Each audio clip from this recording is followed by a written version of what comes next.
সাম্প্রতিক সময়ে বাউল সাধুদের চুল কেটে দেওয়ার ঘটনা ঘটতেছে, আবার ধরেন দুর্গাপূজা চলতেছে, মণ্ডপে হামলা টামলার মতো ঘটনা, এগুলো তো আমরা সবসময় দেখে আসতেছি। বাউলদের ঘটনাটা আবার নতুন করে ঘটতেছে, সাধুদের চুল কেটে দেওয়া। এইটা কি মানে এগুলো কি বিচ্ছিন্ন ঘটনা নাকি এটার ভিতরে কিছু আছে? আমি সরকারকে একটা প্রশ্ন করতে চাচ্ছি, তখনই দেখা যাচ্ছে যে কি আমি আবার একটা ট্যাগের আন্দারে পড়ে যেতেছি। এই যে আমরা আবার একটা ট্যাগিং কালচারের ভিতরে ঢুকে গেলাম। আমি বুঝতে পারতেছি আপনার আলাপটার ভিতরে সেটা চলে আসছে, তারপরেও যদি একটু করে কিছু বলেন। এখনকার যে ডমিনেন্ট সোশ্যাল সায়েন্স, যাবতীয় জ্ঞান, কাণ্ডজ্ঞান, দর্শন, তত্ত্ব, ইতিহাসবোধ, সংস্কৃতিবোধ, ধর্মবোধ, তার উপরে কি গভীর প্রভাব এই ঔপনিবেশিক বর্ণবাদী আধুনিকতার রয়ে গেছে। পোস্টের সমকালীন আলাপ পোস্টরুম।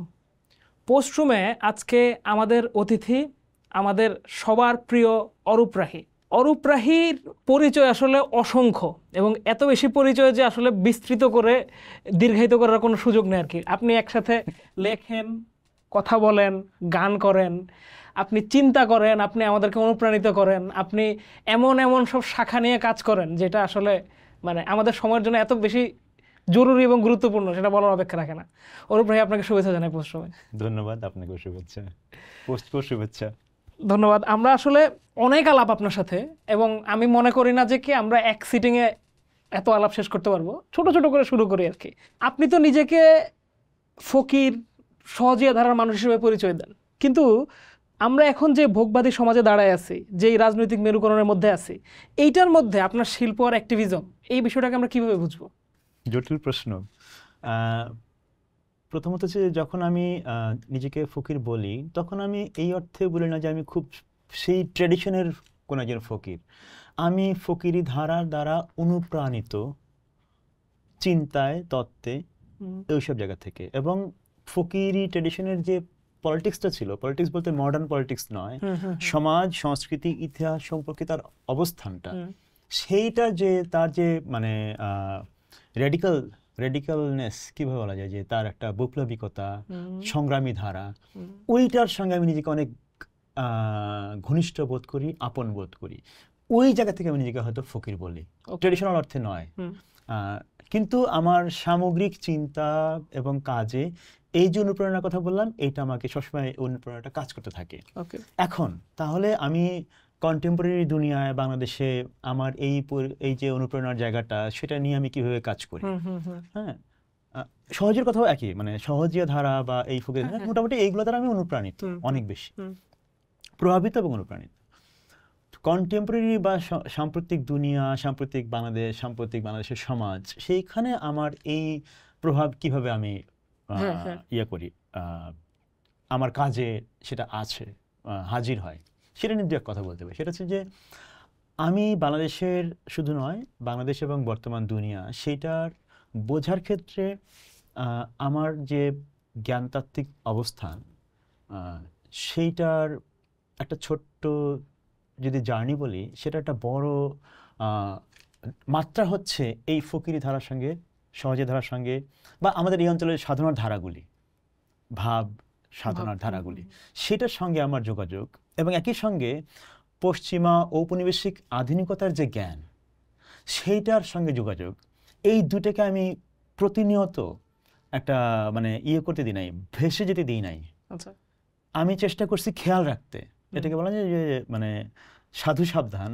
তো ওই সাবধান থেকে আচ্ছা কোথায় মিল, কোথায় পার্থক্য, এবং আমার সমাজ, আমার দুনিয়া, সেইটা বোঝার জন্যে আমার কাছে জ্ঞানতাত্ত্বিক উপায় উপকরণ কি আছে, রসদ কি আছে, যেটা আমাকে ঠিকমতো বুঝতে সাহায্য করে, সমাজকে ঠিকমতো বুঝতে সাহায্য করে, দুনিয়াকে বুঝতে সাহায্য করে।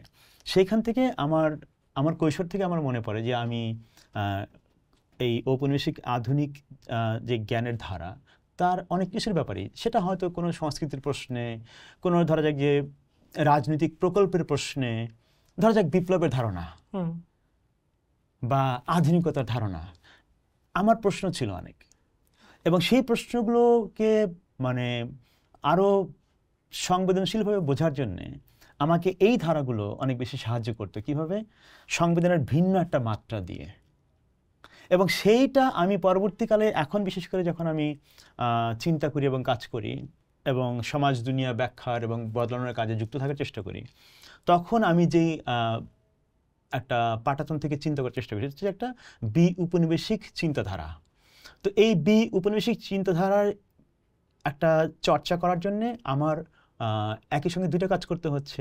একটা হচ্ছে কলোনিয়াল মডার্নিটি বা ঔপনিবেশিক আধুনিকতার লিমিটেশনগুলো কী, কন্ট্রাডিকশনগুলো কী, প্রবলেমগুলো কী, তার কন্ট্রিবিউশন সহ বা উইদিন কোট কন্ট্রিবিউশন সহ, এবং সেখান থেকে বের হওয়ার জন্যে সেটা বোঝার উপায় কী, এবং সেটা থেকে বের হওয়ার জন্য আমার আর কি কল্পনার দিগন্ত কীভাবে আমি উন্মোচন করতে পারি, ওখানে আমাকে এটা সাহায্য করে। ওকে, এইখানে আমি একটু মানে এই প্রশ্নটাকে একটু বড় করি আর কি, যে আপনি যেটা বলছিলেন যে আপনি অনেক ছোটবেলা থেকে আসলে এইটাকে মানে এই বিষয়টাকে বুঝতে পারতেছিলেন যে ধরেন আমরা যেভাবে জগৎরে দেখি শুধু সেভাবেই দেখা যায় না। এখন ধরেন আমি যখন চিন্তা করি, আমার কাছে খুবই খারাপ লাগে এই জিনিসটা, যে ধরেন আমি অনেক বড় হওয়ার পরে আমি বুঝতে পারছি যে আচ্ছা জগৎ তো অনেকভাবে দেখা যায়, এবং এইটা বুঝতেই তো মনে হচ্ছে খুব প্রাথমিক, এবং একটা মানে এটা তৈরি না হলে আসলে সবসময়ই আমার সামনের যে ডিসকোর্সটা হাজির আছে সেটাই মনে হয় যেন সঠিক।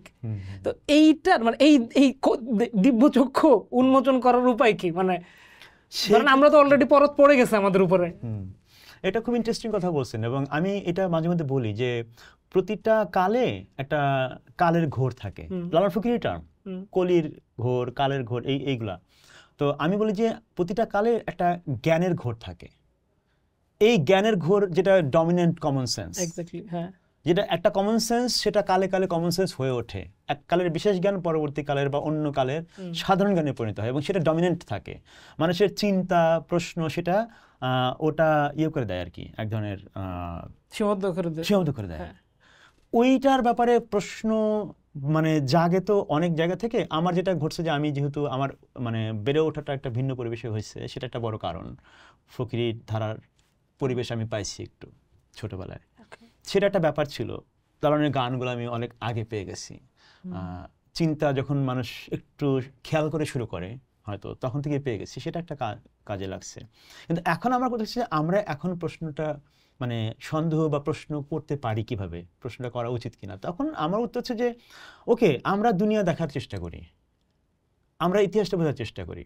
ধরেন এই যে আমরা যে বলি যে আমরা একটা আধুনিক দুনিয়ায় বাস করি, তো এই আধুনিকতা, এই পুঁজিবাদ, এই আধুনিক রাষ্ট্র, এই সব কিছুর উৎপত্তির প্রক্রিয়াটা কি, এই প্রশ্নটা ধরে আমরা আগাতে পারি। এখানেও শেষ হয় না, কারণ আমাদের কিছু রেডিমেড উত্তর আছে। এই যে শিল্প বিপ্লব হইলো, তারপরে তো আধুনিকতা হইলো, পুঁজিবাদ হইলো, এই উত্তর যথেষ্ট নয়। তখন আমাদের দেখতে হবে যে না, অন্য আর কিভাবে দেখা যায় ইতিহাসটা। যেমন যারা উপনিবেশিত হইল, যেসব আদিবাসীরা উপনিবেশিত হইল, জেনোসাইডের শিকার হইল, উচ্ছেদের শিকার হইল, ডিসপ্লেসমেন্টের শিকার হইল, তাদের দিক থেকে ইতিহাসটা কেমন, তখন আমরা দেখবো যে ওকে, মানে এটা আর এক রকম ঘটনা। আসলে এই বর্তমান যে আমরা যেটাকে বলি যে ধরা যাক যে 500 বছরের আধুনিকতা, এই 500 বছরের আধুনিকতার সঙ্গে মূলত উপনিবেশ এবং বর্ণবাদের গভীর যোগাযোগ। এখন এই গভীর যোগাযোগের সম্পর্কটা বুঝতে গেলেই আমাদের আরও অনেক জিনিস বোঝা যাবে যে আচ্ছা, তাহলে আমাদের এখনকার যে ডমিনেন্ট সোশ্যাল সায়েন্স, যাবতীয় জ্ঞান, কাণ্ডজ্ঞান, দর্শন, তত্ত্ব, ইতিহাসবোধ, সংস্কৃতিবোধ, ধর্মবোধ, তার উপরে কি গভীর প্রভাব এই ঔপনিবেশিক বর্ণবাদী আধুনিকতার রয়ে গেছে। এই প্রশ্নটা যদি আমাদের জাগে, আমাদের জগতের আরো অনেক কিছু সামনে খুলে যায়, বিচার করার পথ পাল্টায়, মানে বিচার করার পদ্ধতি পাল্টায় যায়।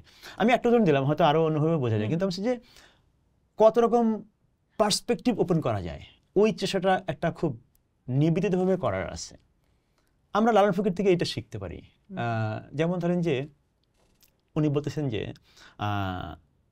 ওই বিখ্যাত গান যে এদেশে যে পাপ গণ্য, অন্য দেশে পুণ্য তাই, পাপ পুণ্যের কথা আমি কারে বা শুধাই। এইটার মূল আলাপটা হচ্ছে যে কনটেক্সট, দেশ সমস্যা অনুসারে বিভিন্ন বিধান প্রচারে।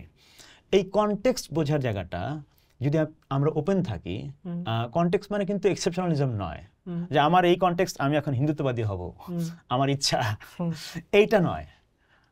কনটেক্সট বিচার করা মানে হচ্ছে যে মানুষ ভিন্ন ভিন্ন কনটেক্সটে কোন কোন রকম জ্ঞানের মধ্যে দিয়ে যাচ্ছে, কোন কোন রকম সংবাদের মধ্যে দিয়ে যাচ্ছে, সেটাকে আমার ম্যাপিংয়ে নেওয়া, এবং সেখান থেকে কোন রকম ন্যায় ইনসাফি উপায়ে আমরা জগৎকে ব্যাখ্যা করতে পারি, বিচার করতে পারি, সবাইকে শ্রদ্ধা সম্মান করে। একটা জাস্ট একটা ওয়েতে বিচার করতে পারি কিভাবে। ওকে, এই জিনিসগুলো আসলে ভাবার জন্য আমার মনে হয় যে নিলে যদি আমরা রাখি, চিন্তা ফ্রেমওয়ার্কে রাখি, তাহলে অনেক কিছু হ্যাঁ হ্যাঁ বুঝতে দরজা পারছি। অনেক খুলে যায়। আপনার লেখালেখিতে একটা খুব মানে যে কেউ যদি একটু খোঁজে, এই সবার আগে এই জিনিসটাই পাবে যে আপনি বলছেন ইন্টারভেনিং থ্রু ক্রিয়েটিভ অ্যাকশনস। হুম, মানে এই যে ক্রিয়েটিভ অ্যাকশনের মাধ্যমে, মানে আমি তো বিপ্লবের কথা অনেক শুনছি, হুম। তো সেখানে তো আমার অন্য আলাপ, আমি কিভাবে বিপ্লবটা করবো। আপনি বলছেন ক্রিয়েটিভ অ্যাকশনের মাধ্যমে, কিভাবে, মানে একটু ছোট করে যদি বুঝি।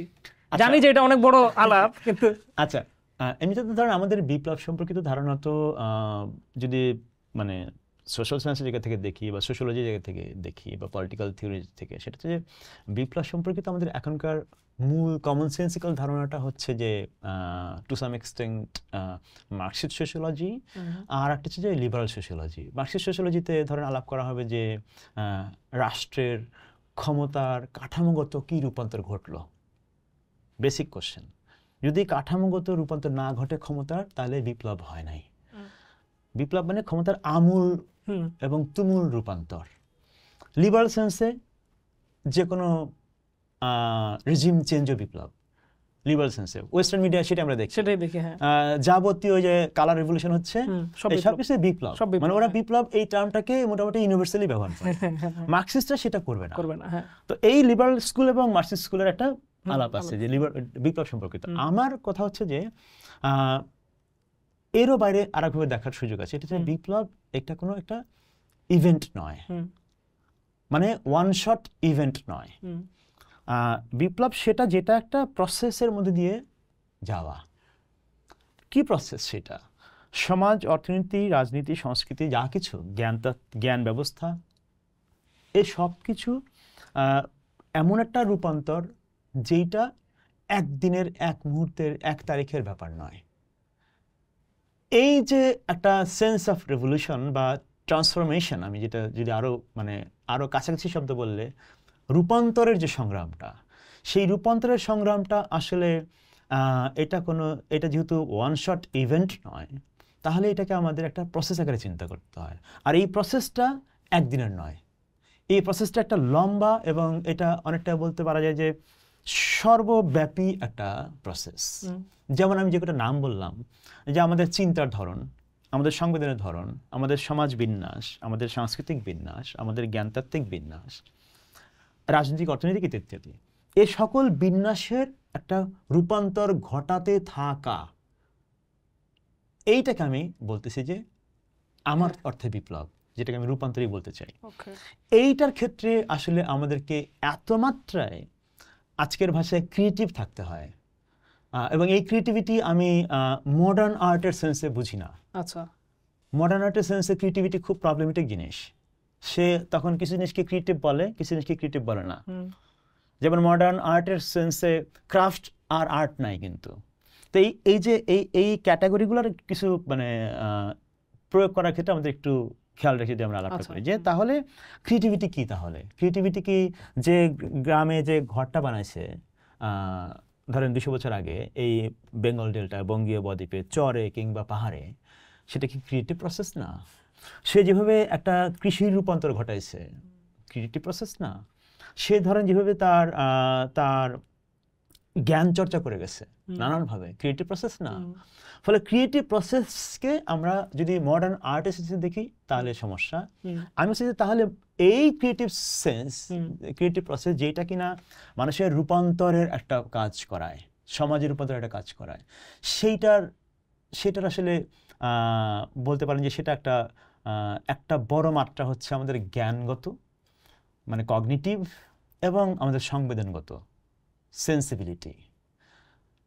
তো যদি আপনি আর্টের রেফারেন্সে কথা বলেন, তাহলে এটা হচ্ছে সেই কাজটা করে, আমাদের সংবেদনের রূপান্তর ঘটাতে সাহায্য করে, আমাদের কগনিটিভ অর্ডার, কগনিটিভ যে স্ট্যাটাস কো, সেটাকে চিনতে, জানতে, চ্যালেঞ্জ করতে, ভাঙতে সাহায্য করে। ওই যে চর্চাগুলো, এ সবই ক্রিয়েটিভ প্রসেস।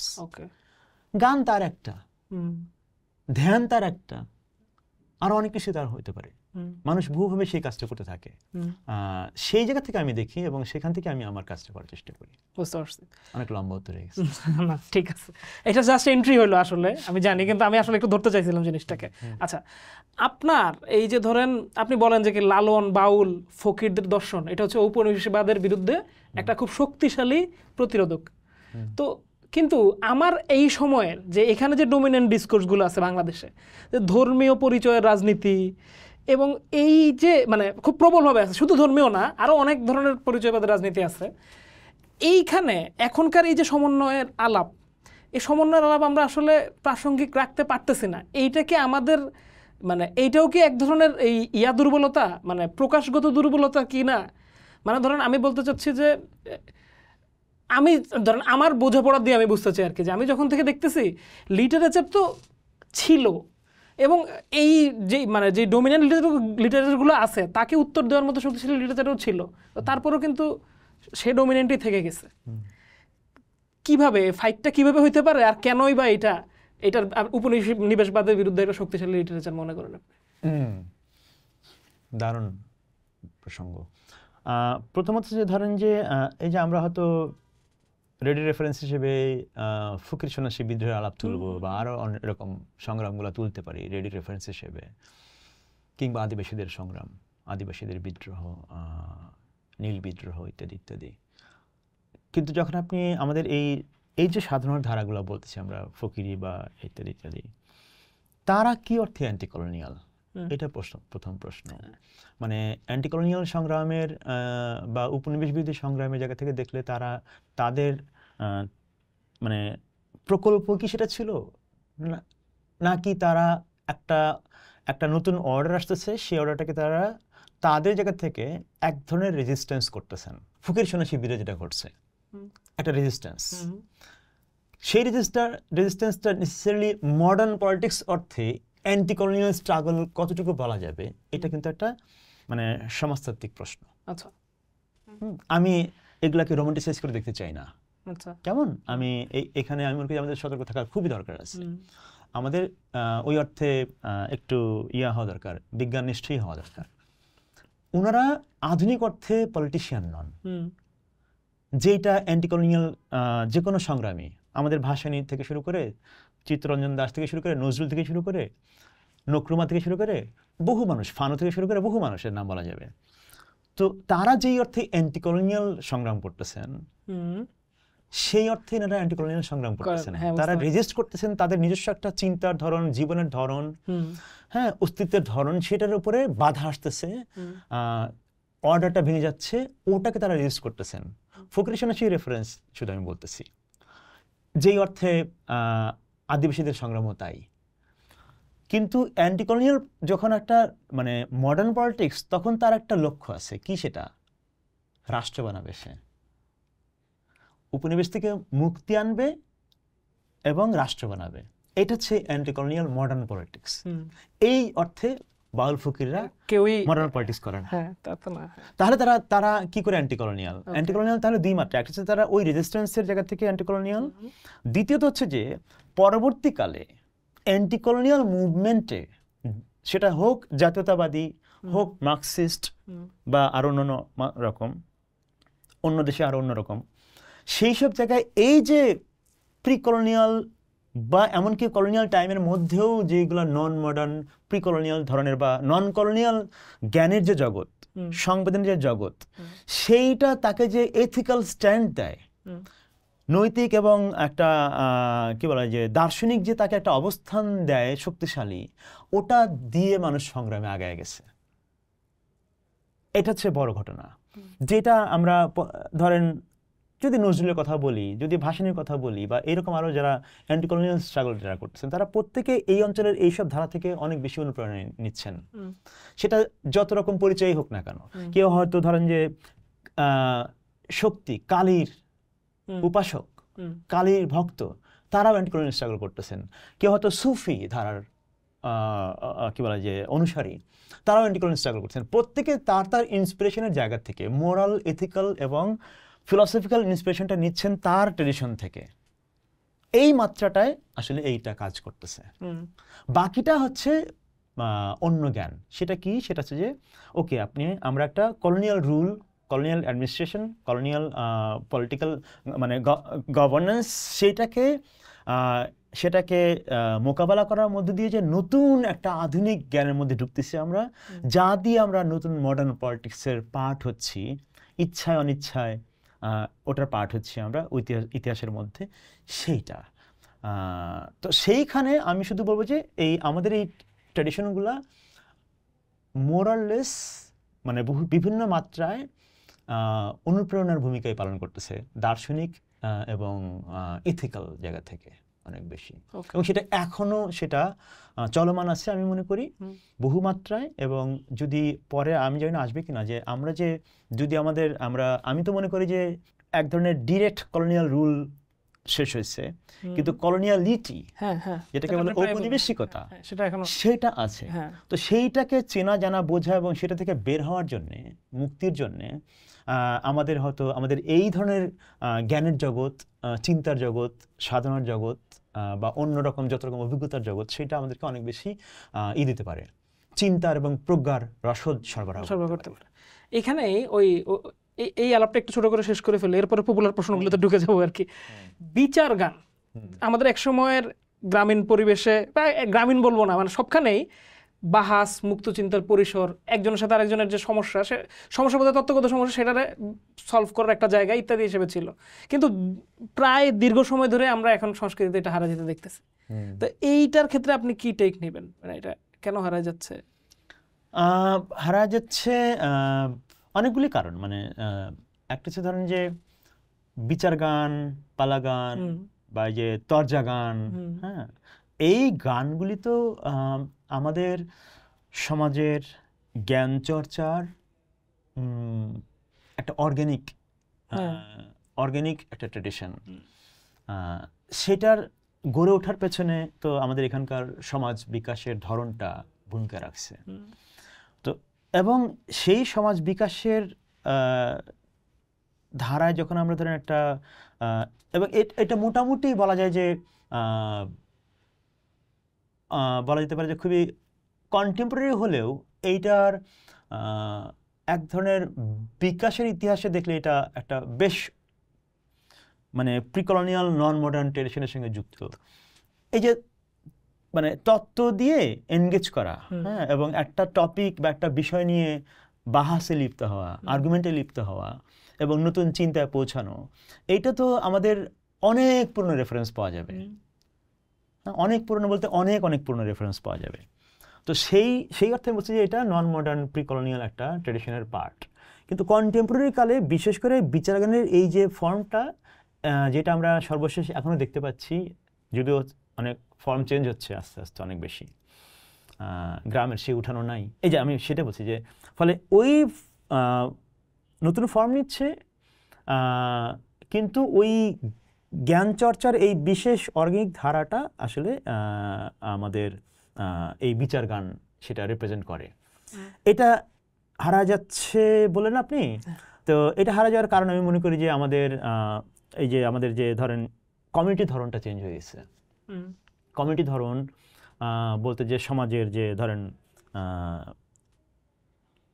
এমনকি সমাজটা কীভাবে গঠিত হয়েছিল ওই সময়, ওই ধরেন প্রিকলোনিয়াল টাইম বা একদম কন্টেম্পোরারি কাল পর্যন্ত, ক্যাপিটালিজম ধরেন ইন্টারভেন করার আগ পর্যন্ত, হ্যাঁ, এই সময়টায় যে কমিউনিটির ধরন, এই সময় যে উৎপাদনের ধরন, ধরেন ধান আবাদ করে কৃষক সমাজ, মূলত কৃষক সমাজ এবং অন্যান্য ক্রাফটের যারা হস্তশিল্প ইত্যাদি, কুটির শিল্প, হস্তশিল্প, এগুলা, এই মানুষদের জ্ঞান চর্চার ধরনটা ছিল মূলত কবি গান, পালা গান ইত্যাদি, বিচার গান, তরজা গান তাদের। এখন এই সম্পর্কটা চেঞ্জ হয়ে যাচ্ছে, ফলে সময়ের হিসাব পাল্টে যাচ্ছে, তার অবসরের ধরন, যেটাকে আমরা মডার্ন অর্থে অবসর বলি, সেটা চেঞ্জ হয়ে যাচ্ছে। এবং এইটার জন্য স্কিল যে চর্চা করতে থাকা, সেই স্কিলটা করার জন্য যে মানুষ লাগবে, তথ্যটাকেই বা যেভাবে মানুষ বিচার করে সেটার ধরনও তো পাল্টে যাচ্ছে না। অবশ্যই তথ্যের বিষয়টা আসতেছে, যে ধরেন যে আমি শুধু আগে বলছি যে প্রিমিসের কথা, এর পরে এর সঙ্গে যুক্ত হবে যে এবার সে কোন রকম জ্ঞানের জগতের সঙ্গে তার নতুন ইন্টারাকশন হচ্ছে, এনকাউন্টার হচ্ছে। এই সব কিছু মিলায়ে আমার কাছে লাগে যে, এবং মিডিয়াম বলতে যে বোঝাচ্ছি যে ধরেন যে তখন তো আসলে ওরাল ট্রেডিশন, এটা খুব গুরুত্বপূর্ণ যে এইটা মূলত ওরাল ট্রেডিশনের ঘটনা। সেটা আমাদের লালন ফকির বলি বা যত ধারা বলি আমাদের এই অঞ্চলের এসবই, এবং যে আমাদের তরজা গান বিচার গানও পড়বে, এটা মূলত ওরাল ট্রেডিশনের ঘটনা। মানে কথ্য সংস্কৃতি, মুখে বলা কানে শোনা সংস্কৃতির মধ্যে জ্ঞান চর্চার একটা ধরন। এখন এই যে ওরাল ট্রেডিশন, এটা তো নাই হয়ে যাচ্ছে। এখন প্রযুক্তি আসছে, মাইক আসছে, ধরেন আগে তো বিচার গানে মাইক ছিল না, এখন তো মাইক্রোফোন চলে আসছে, এখন টেলিভিশন আসছে, এখন ফিতা আসছে, সিডি আসছে, গিয়ে এখন অ্যান্ড্রয়েড আসছে। ফলে বিচার গান হওয়ার জন্যে যেই প্রযুক্তিগত কনটেক্সট ছিল সেটা অলরেডি চেঞ্জড, উৎপাদন সম্পর্ক চেঞ্জ, লেজারের ধরন চেঞ্জ। তাহলে এই মিডিয়ামটাই বা থাকবে কেন, এই ফর্মটাই বা থাকবে কেন? এই কারণে এটা চেঞ্জ হচ্ছে, বা এটা হয়তো আস্তে আস্তে হতেই পারে যে এটা অন্য কোনো ফর্মে যাচ্ছে, বা যাবে কিনা আমি জানি না।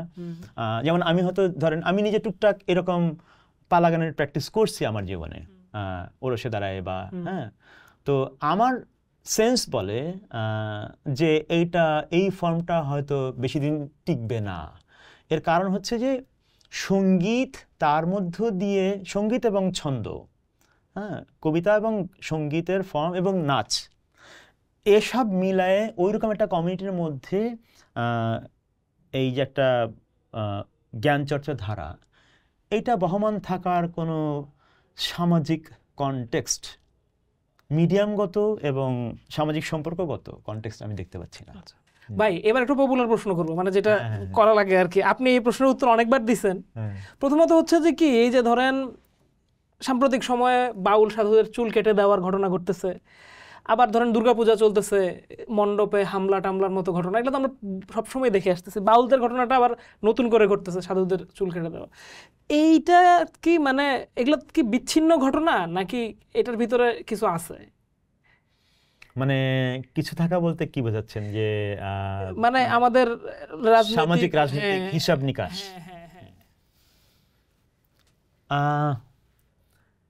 বিচ্ছিন্ন ঘটনা তো বোঝা যায়, মানে প্রকরণ দেখে, তাই না? টাইপ দেখে, ঘটনার ধরন দেখে। ধরেন যেমন আমরা পুরো হাসিনা আমলে দেখলাম যে ফেসবুকে কটূক্তি, এবং তারপরে মন্দিরে হামলা, বৌদ্ধবিহারে হামলা, বা ইত্যাদি ইত্যাদি।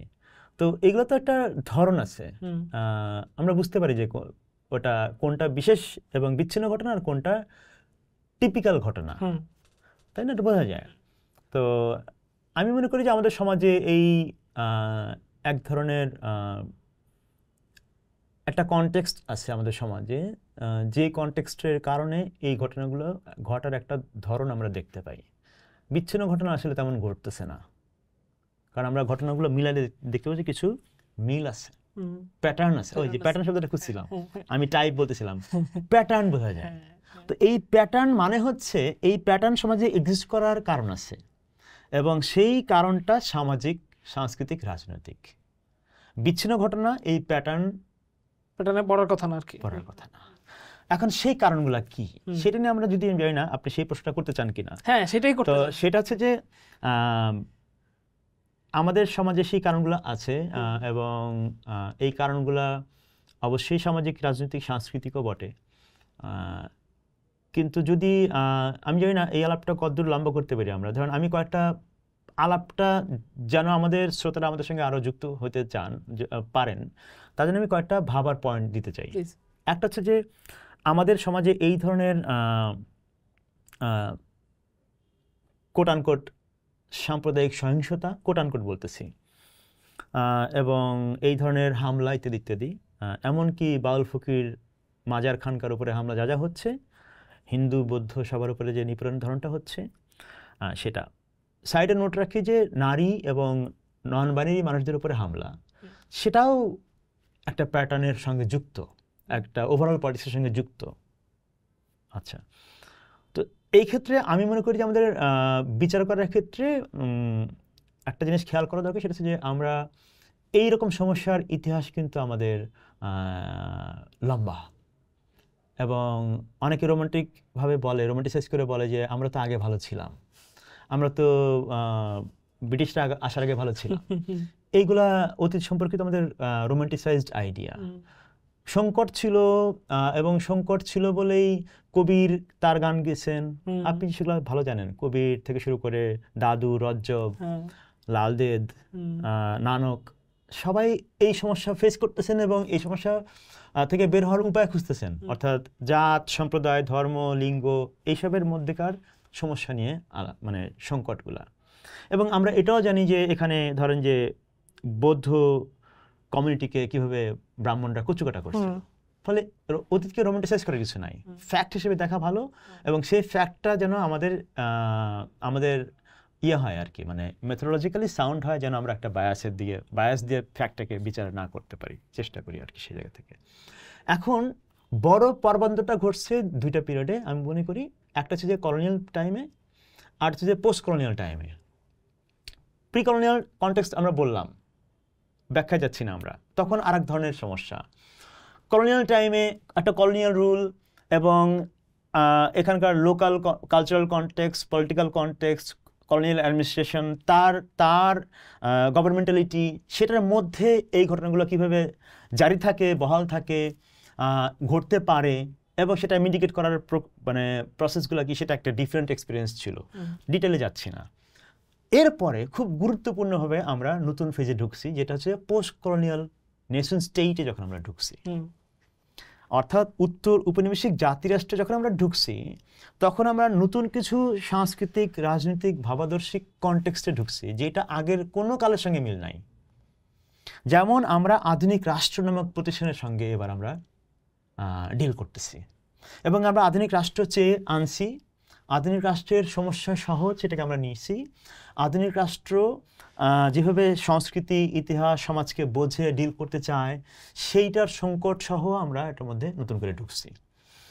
একটা ছোট অ্যাঙ্গেল বলি এই আলাপের, সেটা হচ্ছে যে ধরেন যে জাতিরাষ্ট্রগুলো কি আসলে, জাতিরাষ্ট্রগুলো তো এক ধরনের মেজরিটির একটা পলিটিক্যাল পাওয়ারের প্রতি হেলে থাকা একটা রাজনৈতিক প্রতিষ্ঠান, সেটা এথনিক পরিচয় হোক, ধর্ম পরিচয় হোক। অ্যান্টি কলোনিয়াল স্ট্রাগলগুলোর মধ্য দিয়ে যেইগুলো রাষ্ট্র হয়েছে দুনিয়ায়, বেশিরভাগই কোনো না কোনো ফর্মে এইরকম একটা হেলে থাকা অবস্থার মধ্যে পড়ছে। সেইগুলোকে আমরা সেকুলার করতে চাইছি ফ্রেঞ্চ বা ইউরোপিয়ান অর্থে, যদিও ইউরোপ এবং ওয়েস্টের একটা কোনো ফর্ম নয় সেকুলারিজমের, সাধারণভাবে বলতেছি। সেই সেকুলারিজমের প্র্যাকটিস আমরা করতে চাইছি, এই রাষ্ট্রকে সেকুলার করতে চাইছি ইন আ সেন্স যে সে জাতি, ধর্ম, সম্প্রদায় থেকে নিরপেক্ষ থাকবে।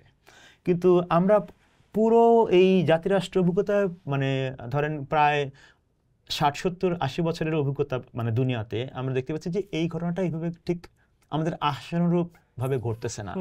মিশরে সেরকম ঘটনা আছে, আরও বহু দেশেই ঘটছে, ইন্ডিয়া তো সেই অভিজ্ঞতা হচ্ছে, বাংলাদেশের বাইরে না। এখন এই যে আমাদের নতুন যে অভিজ্ঞতা, বিশেষ করে এবার আমি থার্ড ফেজে ঢুকি, যদি আমরা যে বিশ্বায়নের ঘটনার পর নিউ লিবারালিজম, ক্যাপিটালিজমের এই নতুন দশা, এবং তার সঙ্গে মডার্ন স্টেট, এবং এর সঙ্গে আমাদের যে জাতি পরিচয়গত, লিঙ্গগত যে অভিজ্ঞতার নতুন পরতে ঢুকতেছি আমরা, সেখানে কি করে আইডেন্টিটি পলিটিক্স হাজির হচ্ছে, অ্যান্টি কলোনিয়াল ওই স্পিরিটে আর নয়। এইটা হচ্ছে গুরুত্বপূর্ণ। অ্যান্টি কলোনিয়াল স্পিরিটে আর নয়, এবার সে আর একটা আইডেন্টিটি পলিটিক্স করে, যেখানে অনেক বেশি এক ধরনের কি বলা হয় যে এক ধরনের ফ্যাসিস্টিক প্রবণতা, যেটা জগতের মানে তার সমাজের সংকটগুলি সমাধানের আর কোনো রাস্তা সে চিন্তা না করে একটা আইডেন্টিটি সেন্সিটিভিটিকে কাজে লাগানোর মধ্যে দিয়ে একটা পপুলিস্ট পলিটিক্স, এই ফেজে ঢুকলো দুনিয়া।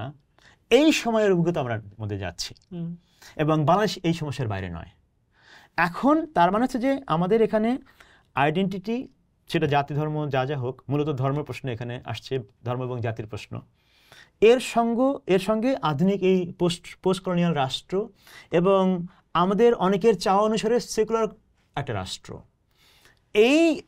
এই তিনের যে জটিল সম্পর্কের মধ্যে আমরা ঢুকছি পোস্ট কলোনিয়াল কন্ডিশনে এবং নিউ লিবারাল কন্ডিশনে, সেইটার নানান মাত্রিক প্রকাশ আসলে ঘটতেছে। আমরা সংস্কৃতির প্রশ্ন সলভ করতে পারি না, আমরা ধর্মের প্রশ্ন সলভ করতে পারি না, আমরা এইখানকার ক্যাপিটালিজম কেমনে হবে না, এখানে লিবারাল ডেমোক্রেসি হবে কি হবে না, আমরা সলভ করতে পারতেছি না। এখন এত কিছু সলভ করতে না পারলেও আমি কিভাবে আমার মানে একটা ধরেন যে কায়েমি ক্ষমতা কিভাবে জারি রাখতে পারি, এইটার একটা পলিটিক্স সমাজে চলমান, সেইটার আমরা প্রকাশটা দেখতে পাই আমাদের মানে মূলধারার পলিটিক্সের মধ্যে, যে আইডেন্টিটি আলাপ, পরিচয়ের আলাপ, এখানে শ্রেণীর প্রশ্ন নাই, এখানে লিঙ্গের প্রশ্ন নাই, বরং লিঙ্গ মানে ব্যাটাগিরি এখানে পলিটিক্সের ভাষা, ইত্যাদি ইত্যাদি। এবং এখানে এমনকি এই সমাজ আদৌ কিভাবে এক ধরনের লিবারাল ডেমোক্রেসি হবে, এই আলাপ তোলার মতন আমাদের ইন্টেলেকচুয়াল সামর্থ্য আমাদের সমাজে আমি খুব বেশি লক্ষ্য করি না। এত সব সংকট নিয়ে আমরা আসলে একটা নতুন অবস্থার মধ্যে আছি, কালচারের কোশ্চেনে, ধর্মের প্রশ্নে, সেকুলারিজমের প্রশ্নে। তো এর মধ্যেই ঘটনা ঘটে।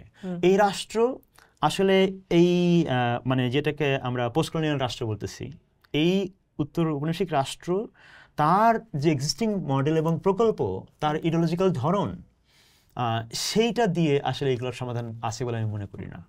আমাদেরকে সম্ভবত আমাদের এই মডার্ন যে স্টেটের ধরনটা আমরা দেখতে পাই, সেটাকে ডিকলোনাইজ করতে হবে। আমরা যে পলিটি বলি না, আমাদের এখানে বেশ কিছু টার্ম ঘুরে ফেরে, পলিটিক্যাল সেটেলমেন্ট, পলিটি ইত্যাদি ইত্যাদি, কিন্তু আমরা খেয়াল করি না যে এইসব কনসেপ্টের একটা কলোনিয়াল হিস্ট্রি আছে। পলিটিক্যাল সায়েন্স, সোশ্যাল সায়েন্স জায়গা থেকে খুব সহজেই আমরা দেখতে পাই, যদি চিন্তা করি যে এই কনসেপ্টগুলো অরিজিনটা কি, এবং সেই কনসেপ্ট শুধু নয়, ওই এক্সপিরিয়েন্সের ধরনটা কি। ইউরোপিয়ান ইন্ডিভিজুয়াল যেটা ক্যাপিটালিজম, কলোনিয়ালিজম এবং ক্যাপিটালিজমের সাপেক্ষে হাজির হয়েছে, ইউরোপ যেভাবে নিজেদেরকে সেকুলার করছে কোট অ্যান্ড কোট, সেই একই প্রসেসে কি আমরা যাই নাই। ফলে এইখানকার সিটিজেনশিপ, এখানকার পলিটি, এখানকার আইডেন্টিটির কোশ্চেন সম্পূর্ণ ডিফারেন্ট। কিন্তু আমরা মূলত একটা ইম্পেরিয়াল কলোনিয়াল স্টেটের এক্সপিরিয়েন্স এইখানে আমরা অ্যাপ্লাই করতেছি সমাজ বিশ্লেষণের ক্ষেত্রে, রাজনীতি নির্ধারণ করার ক্ষেত্রে এবং সমাধানের ক্ষেত্রে। ফলে আমরা একটা প্রবলেমের চক্করে আছি আমি মনে করি, এবং এইখান থেকে আমরা বুঝতে পারছি যে আমাদের আসলে সমস্যাটা কি রকম, এখানে কালচারাল কোশ্চেনটা আসলে কি রকম। ধরেন এখানে সেকুলারিজম নিয়ে ডিবেট হয় ঠিকই, কিন্তু সেকুলারিজম অ্যাজ সাচ খারাপ, অ্যাজ সাচ ভালো, এই আলাপ করার জন্য কি রকম প্রস্তুতি আমাদের আছে আসলে।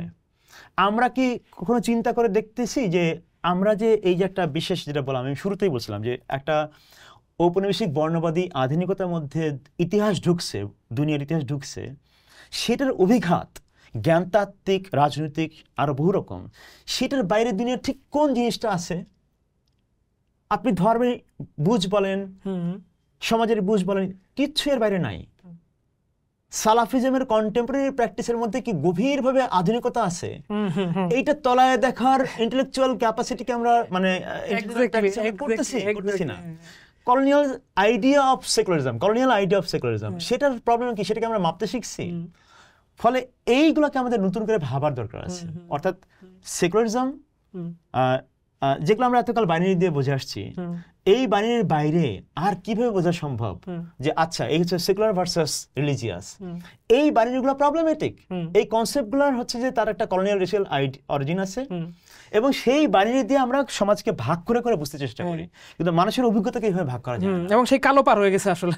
এখন এখান থেকে বের হওয়ার জন্য আমাদেরকে আসলে আরো নতুন করে ভাবা দরকার, যে তাহলে এতকাল আমরা ধর্মকে কি করে বুঝে আসছি, এতকাল আমরা সংস্কৃতিকে কি করে বুঝে আসছি, এতকাল আমরা রাষ্ট্র, রাজনীতি, গণতন্ত্রকে কি করে বুঝে আসছি, এবং সে বোঝার মধ্যেকার যে কলোনিয়ালিটি, ঔপনিবেশিকতা এবং বর্ণবাদিতা, শেখা, এবং সেটার মধ্যে আমরা কি করে নিজেরা এমবেডেড হয়ে আছি, আমাদের চিন্তাগতভাবে, চিন্তার প্যাটার্ন, চিন্তার মেথোডোলজিও কিভাবে ওইটার মধ্যে পড়ে আছে। তার মানে হচ্ছে যে আমাদেরকে একটা আমাদের সামগ্রিকভাবে সমাজ, সংস্কৃতি, রাজনীতি এগুলো বোঝার ক্ষেত্রে আমাদের যে কমন সেন্স, সেটাকে একটু প্রশ্ন করা দরকার। আমাদের কমন সেন্সের উপরে আস্থা একটু কমানো দরকার, এবং অভ্যস্ত চিন্তার আরাম থেকে হ্যাঁ বের হওয়া বের দরকার। হওয়া দরকার। তাছাড়া আমরা এই সমস্যাগুলো এই চিন্তা করতে পারবো না। আমি কোনো উত্তর দিইনি আপনাকে, না, আমি বুঝতে আমি পারছি। সমস্যা নিয়ে কথা বলছি। অর্থাৎ আমাদের এখানে যে প্যাটার্নগুলো আছে, এই প্যাটার্নগুলো চলে কিভাবে, ওটা বোঝার জন্য আমাদের এগুলো নতুন করে ভাবা দরকার। পরিষ্কার পরিষ্কার। এই আপনি আসলে আমার পরের প্রশ্নটার উত্তর দিয়ে দিয়েছেন, তারপরও যদি কোনো নক্তা দেন, এই জন্য আমি শুধু এটা করি, সেটা জি। হচ্ছে যে আমাদের এখানে একটা বিরাট গণ অভ্যুত্থান হইলো, এবং একে তো হচ্ছে যে কি প্রচুর পরিমাণ সাধারণ মানুষের প্রাণহানির ঘটনা, দ্বিতীয়ত হচ্ছে যে কি বাংলাদেশের মানুষের যে একত্র হওয়ার যে সক্ষমতাটা, সেটা আমরা গত বছর প্রত্যক্ষ করলাম। এটা একটা অভূতপূর্ব ঘটনা। এখন এই এমনকি তারপরেও যে আলাপটা আপনি সবসময় করেন না, যে সমাজের আলাপটা, তা আমি সবসময় দেখি যে মানে ফ্যাসিবাদের পতনের পর থেকে একটা সময়কাল পর্যন্ত সমাজে কিন্তু রাষ্ট্রটাকে ধরে রাখলো, কোনো ধরনের পুলিশ নাই, কিছু নেই, সবাই আমরা একসাথে ছিলাম। একটা সময় পার হওয়ার পরে আবার এক ধরনের একটা ধরেন আমি যখনই ক্রিটিক হওয়ার চেষ্টা করতেছি, আমি আবার আমার পুরাতন, মানে আমি ধরেন আমার সেন্সে বলতেছি, পুরাতন অভিজ্ঞতাটা ফিরে গিয়ে যখন আমি ধরেন আমি সরকারকে একটা প্রশ্ন করতে চাচ্ছি, তখনই দেখা যাচ্ছে যে কি আমি আবার একটা ট্যাগের আন্দারে পড়ে যেতেছি। এই যে আমরা আবার একটা ট্যাগিং কালচারের ভিতরে ঢুকে গেলাম। আমি বুঝতে পারতেছি আপনার আলাপটার ভিতরে সেটা চলে আসছে, তারপরেও যদি একটু করে কিছু বলেন। মানে আপনি বললেন যে ধরেন যে কয়েকদিন রাষ্ট্র ছিল না বা সরকার ছিল না, হ্যাঁ। রাষ্ট্র তো ছিল, হ্যাঁ, তো তারপরে সমাজ চলছে। আমি ঠিক এইভাবে দেখতে মানে পারি না। আচ্ছা, আমার মনে প্রশ্ন জাগে, কারণ আমরা সম্ভবত ওই মোমেন্টটাকে একটু রোমান্টিসাইজ করে ফেলি।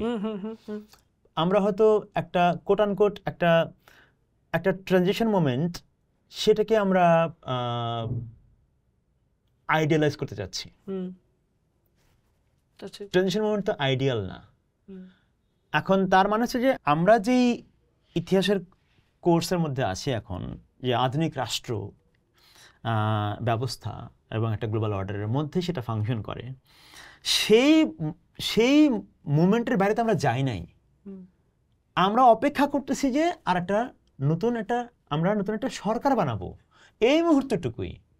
এটা সরকারহীনতা নয়, আমরা সরকারের অপেক্ষা আছি সেই মোমেন্টে। এটা তো এই অপেক্ষার জন্য আমরা একটু ধৈর্য ধরছিলাম, কিন্তু এটা টিকতো না। আমাদেরকে একটা ফর্মের গভর্নেন্সে ঢুকতেই হতো, সেটাই আমরা ঢুকছি। সেটা একটা দিক।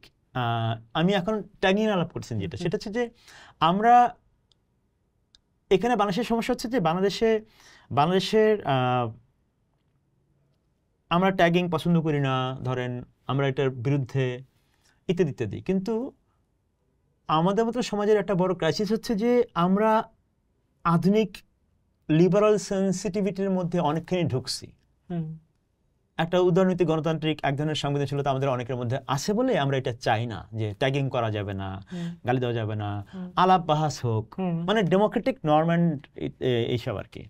কিন্তু প্রবলেমটা হচ্ছে যে এই সমাজের অর্গানাইজেশনটা, এই সমাজের যে বিন্যাসটা, সেইটা তো ঠিক মানে ওই অর্থে হিস্ট্রিতে যেভাবে আমরা ইউরোপে দেখছি বা ইত্যাদি, এমনকি ইউরোপে তো ট্যাগিং এর পলিটিক্স চলতেছে এখন, রাইটিং এমার্জেন্সির সঙ্গে সঙ্গে। ইউরোপের আইডিয়াল লিবারাল মুভমেন্ট শেষ, আর আইডিয়াল লিবারাল মুভমেন্টে তারা কলোনাইজার ছিল। এখনো তারা আরেকভাবে আছে, একটা নিউ কলোনিয়াল ফর্মে আছে। কিন্তু আমাদের সমস্যাটা ডিফারেন্ট। সেটা হচ্ছে যে আমরা ওই অর্থে বুর্জুয়া লিবারাল সেন্সিটিভিটির মধ্যে পুরো সমাজ আকারে ঢুকি নাই। আমরা মানুষের প্রাইভেসি, মানুষকে কোথায় কোন ভাষা দিয়ে রেসপেক্ট করা যাবে না যাবে, ওই অর্থে যে সিভিলিটির যে আইডিয়া, লিবারাল সিভিলিটির আইডিয়া, তার মধ্যে আমরা ঢুকি নাই। ওটা আমাদের কেতাবে আছে, আমাদের শিক্ষিত মধ্যবিত্ত একটা অংশের মধ্যে আছে হয়তো। বাকিটা সমাজের অন্য অংশ যারা ট্র্যাডিশন থেকে প্রজ্ঞা নিয়ে চলে, তারা হয়তো কাউকে গালি দেওয়া খারাপ মনে করে।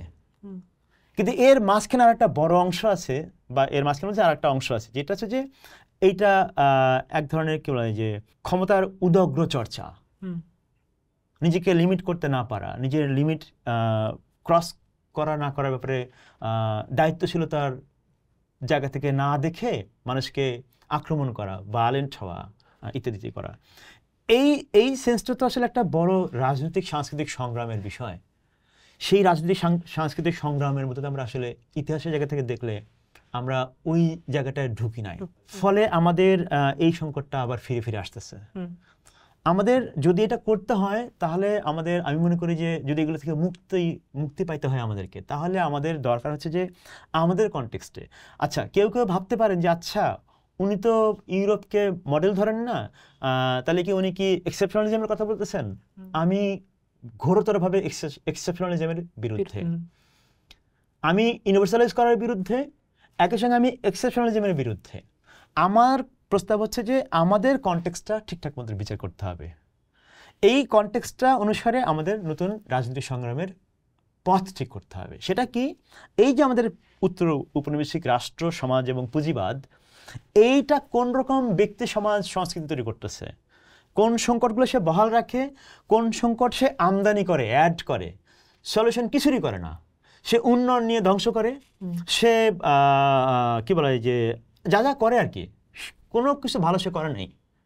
এখন আমরা এই থেকে বের হওয়ার একটা সামগ্রিক অ্যাপ্রোচ দরকার, এবং সেইটার ওয়েটা কি, পথটা কি? সেটার পথ অবশ্যই গণতন্ত্র।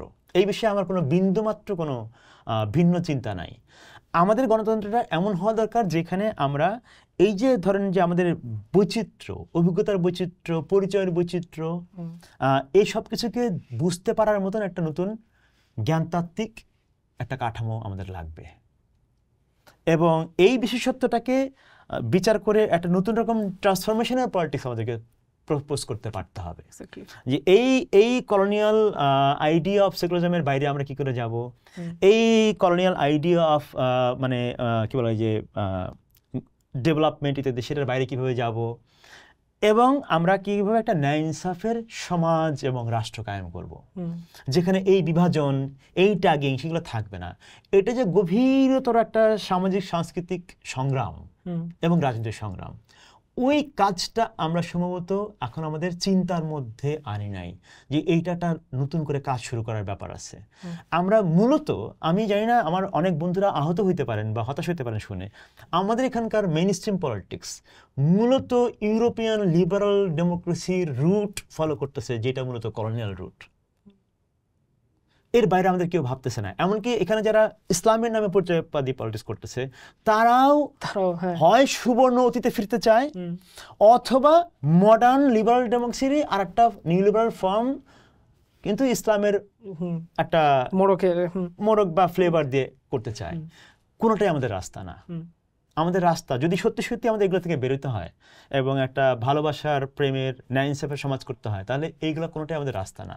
আমাদের রাস্তা হচ্ছে যে একটা উপনিবেশিক পলিটির ধারণা, যেখানে রাষ্ট্রকে নতুন করে ইমাজিন করতে পারতে হবে, যে রাষ্ট্র মাইনরিটাইজেশন বেসড হবে না। এই যে আমরা সংখ্যালঘু বলি, এটা একটা প্রবলেমেটিক কনসেপ্ট।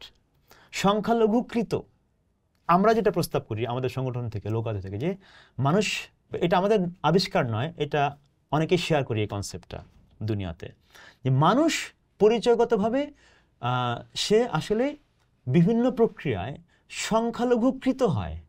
এটা নাম্বারের ব্যাপার নয়, এটা ক্ষমতার বিচার। সংখ্যালঘুকরণ প্রক্রিয়ার মধ্যে দিয়ে মডার্ন নেশন স্টেটগুলো তৈরি হয়, সেটা জাতির নামে হোক, ধর্মের নামে হোক। এই যে সংখ্যালঘুকরণ, লিঙ্গের মধ্যে সকল অর্থেই সংখ্যালঘু করে। এখন সংখ্যালঘুকরণ প্রক্রিয়ার বাইরে আর কোন রকমভাবে রাষ্ট্রকে কল্পনা করা যায়, এই আলাপ করতে পারতে হবে। ধর্ম সংস্কৃতির প্রতি বায়াসের বাইরে আর কোন রকমভাবে রাষ্ট্র কল্পনা করা যায়, মডার্ন লিবারাল ওয়ে অফ ডেমোক্রেসির বাইরে আর কোন রকম আরো গভীর ডেমোক্রেসি কল্পনা করা যায়, যেটা সমাজের মধ্যে সাম্য নিয়ে আসে। এই আলাপগুলা পারতে হবে আমাদেরকে। আমরা মোটামুটি আলাপটা একটু গুছাই আনি, কারণ আমি জানতাম যে আপনার সাথে আলাপ করতে গেলে আমি এটা গুছাতে পারবো না। সো আমরা তো বুঝলাম সমাজের, মানে সমাজ সম্পর্কিত আলাপটা আমি বুঝলাম, একটু মানুষের কথা দিয়ে শেষ করতে চাই। মানে ধরেন সহজ মানুষ হওয়া তো সহজ না। রবীন্দ্রনাথ ঠাকুর বলছে না যে সহজ কথা সহজে বলা যায় না। না, আপনাকে আমি যখনই পড়ি বা যখনই আপনাকে দেখি, তখন আমি এটা বুঝি যে সহজটা আসলে খুব সহজ না, বরং যেটা আমরা কঠিন বলে সেটা অনেকটা সহজ হইতে পারে। তো আপনি একটু আমার দর্শকদের জন্য এটা বলে দেন যে ধরেন এই যে আপনি শুরুতে একটু করে বলছিলেন যে একটু চোখ কান খোলা রাখতে হয়, একটু অন্যান্য পথগুলোকেও বুঝতে হয়। তো একটা সাধারণ তরুণের এই রোডম্যাপের মানে আপনি যদি একটু 2-3 মিনিটের মধ্যে একটু বলে দেন যে কিভাবে একটা একটা একটা একটা ঘটনাকে নিরপেক্ষভাবে বাজ বিচার করা, বিভিন্ন গতিপথ থেকে বোঝা, এবং শেষ পর্যন্ত যে তাকে একটা সিদ্ধান্তে আসতে হবে না সেটাও বোঝা, যেটা আপনি খুব চমৎকারভাবে দেখালেন আজকে আর কি। এটা দিয়ে শেষ করব। আচ্ছা, প্রথমত হচ্ছে যে একটা কোনো ইউনিভার্সাল এবং কোট আনকোট নিরপেক্ষ কোনো দেখার পদ্ধতি নাই। আমি একদম মনে হয় শুরুর দিকে বলছিলাম যে কলোনাইজারের চোখে জগৎ একরকম, সে ইতিহাসকে এভাবে দেখে, এবং সে যেভাবে দুনিয়াটাকে চালাইছে এম্পায়ার এবং কলোনাইজাররা, তার কাছে কিন্তু ওটা খুব মোরালি, এমনকি মোরালি জাস্টিফাইড, জাস্ট। কিন্তু যে উপনিবেশিত আদিবাসীরা, তাদের চোখে কি? ফলে আমি ওই অর্থে লিবারাল সেন্সের মানে সোশিওলজি, মানে লিবারাল সোশিওলজির যে আলাপ, যে অবজেক্টিভ জ্ঞান, Max Weberian idea of objectivity about society, এইটা আমি বিশ্বাস করি না।